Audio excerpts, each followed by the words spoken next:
Okay, so I just had to diary this shit that I just experienced. Okay, so I went to my first white concert. Like, I don't think I've never seen anyone white in concert before. And this was a pop concert. So, it was like a whole lot of artists. It was a good slew of them. I didn't really know who they was or whatever. I knew the Alicia Cara girl because that here was getting some urban play, but she was performing new shit before she did here. So I was like, I don't know none of that shit. That might be more so pop shit or whatever. But my mama never let me go to concerts and stuff when I was a kid. My first real concert wasn't until I was 20 years old. So this was just like, oh my gosh, like I was like, I loved like watching the kids and how they were just getting their lives. It's kind of like almost as if I would have went to a Britney Spears or Justin Timberlake concert when I was younger, but never got to. It was just so freaking hilarious. The end part, which at first, okay, we were thinking Ariana Grande was the headliner, and then she went on and we was like, where's this fucking Chainsmokers group or whoever the hell that is or whatever, because we were like, they can't be bigger than Ariana Grande or whatever. But I see why they did what the hell they did, child. Let me tell you. Okay, so it was so funny. Okay, so the Chainsmokers comes out, and I'm still a little confused if it's a DJ and a singer that work together, or the singer has a DJ for his set. I still don't know what it is, but let me tell you, I'm a fan though. I'm a fan. Okay, so you know how like the big mega screen that's like in the front, they're showing the audience or whatever, and it's so funny because like I guess all the parents who brought their kids and shit, they're like, whoa, like they're fucking ready for Chainsmokers or whatever. And so Chainsmokers comes out and they're like, let's fucking do this shit. Yeah, bitch. I was like, whoa, the motherly instincts kicked in, and I ain't got no damn kids, but I was like, yo, it's kids out here. Stop all that cursing. I see why my man let me go to no concerts when I was a little child. I was like, you can't be talking like that. But yeah, they came out, and yo, the DJ was lit. All of a sudden, I'm just in my own world. I'm like, okay, little Chainsmokers doing their thing. All of a sudden, I hear, don't stop, pop that. And the legs just kind of like start. It just started clicking. I was like, oh shit, what concert am I at? Oh shit. But oh my gosh, it was so fun. I would totally do it again. Okay, so new people that I learned, I'm like fans of everybody now. I'm gonna have to download all their shit.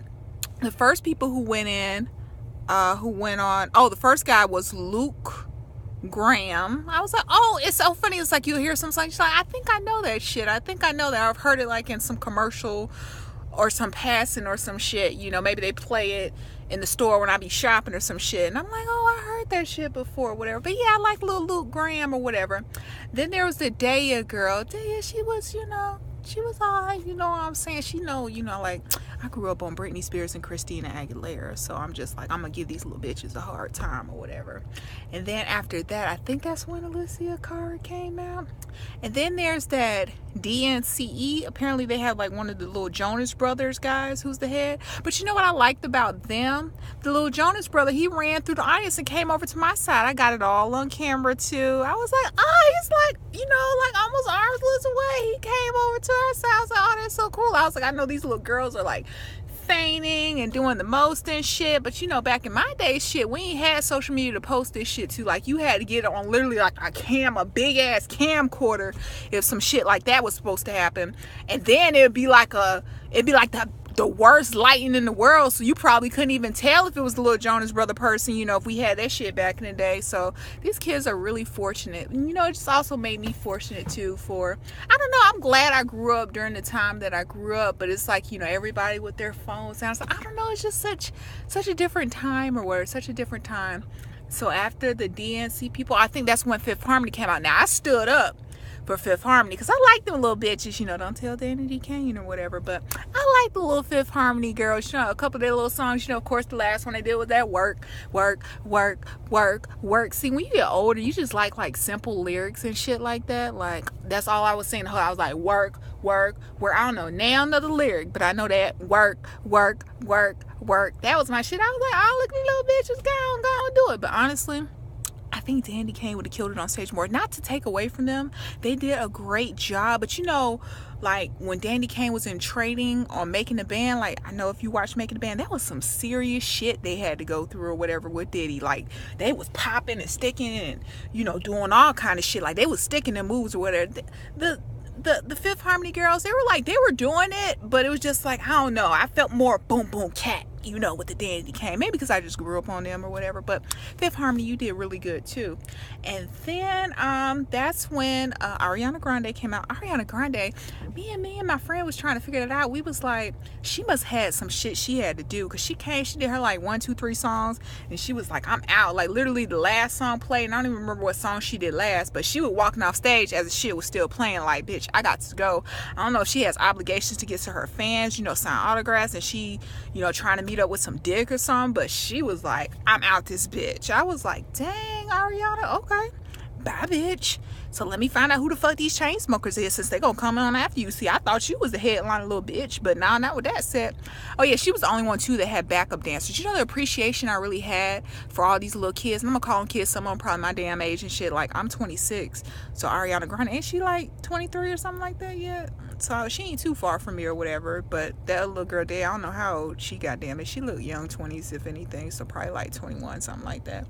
But the thing I will give them, because all the concerts that I've ever done are urban concerts, but these kids were really singing, like they was like hitting them notes and shit. And you know what sucks is because I've done like the old school concerts and stuff like that too, so I'm seeing, you know, these artists that I grew up, you know, they were out in the 90s and stuff performing, and you know, it's because they're older. I'm like, oh, you know, they're just older, you know, they're not, you know, as polished as they probably could be, if you get my drift.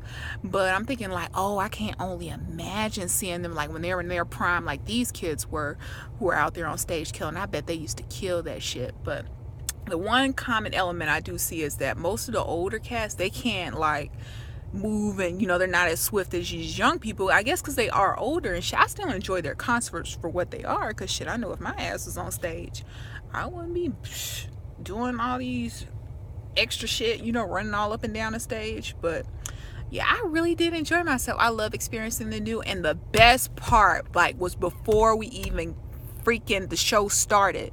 I don't know if it's because they were catering to a lot of kids and shit, but they had like a whole lot of free shit that we got. This scarf was free, these bands was free. That's a glow in the dark one. This one lights up right here, the green one lights up.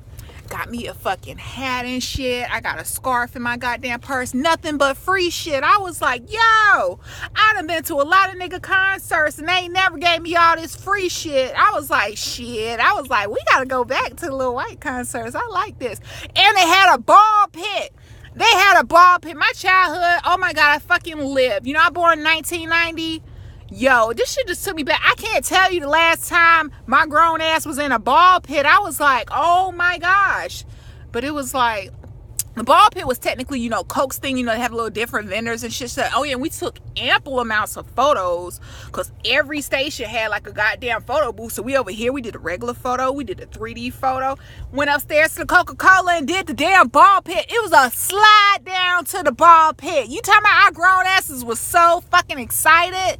So fucking excited, man. I just want to do pop concerts from now on. Like, they know how to hook your people up. Or maybe it's just the kids one. See, I don't know. But I guess pop is really the kids audience. I can't keep saying, you know, maybe it's for the kids, because all like pop for real really caters to the kids. But I had a good ass time. I can't wait till we go again. Thank you so much, Millie, for inviting me out with you. It was such a great concert. And shout out to all the little children who did their thing on stage, you know. And I hope y'all getting y'all damn money, like on some real shit, because y'all put in work, work, work, work, work.